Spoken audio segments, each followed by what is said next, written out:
நீதிமொழிகள் 25ஆம் அதிகாரம் 11 முதல் 19 வரை உள்ள வசனங்களை நாம் இப்போது வாசிக்கலாம். ஏற்ற சமயத்தில் சொன்ன வார்த்தை வெள்ளித்தட்டில் வைக்கப்பட்ட பொற்பழங்களுக்கு சமானம். கேட்கிற செவிக்கு ஞானமாய் கடிந்து கொண்டு புத்தி சொல்லுகிறவன் பொற்கணுக்கனுக்கும் அவரஞ்சி பூஷணத்திற்கும் சரி. கோடை காலத்தில் உறைந்த மழையின் குளிர்ச்சி எப்படி இருக்கிறதோ அப்படியே உண்மையான ஸ்தானாபதியும் தன்னை அனுப்பினவனுக்கு இருப்பான். அவன் தன் எஜமான்களுடைய ஆத்துமாவை குளிர பண்ணுவான். கொடுப்பேன் என்று சொல்லியும் கொடாமல் இருக்கிற வஞ்சகன் மழையில்லாத மேகங்களுக்கும் காற்றுக்கும் சரி.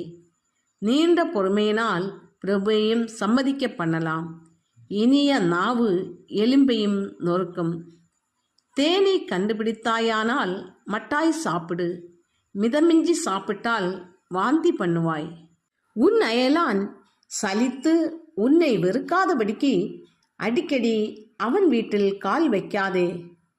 பிறனுக்கு விரோதமாய் பொய் சாட்சி சொல்லுகிற மனுஷன் தண்டாயுதத்துக்கும் கற்கத்துக்கும் கூர்மையான அம்புக்கும் ஒப்பானவன்.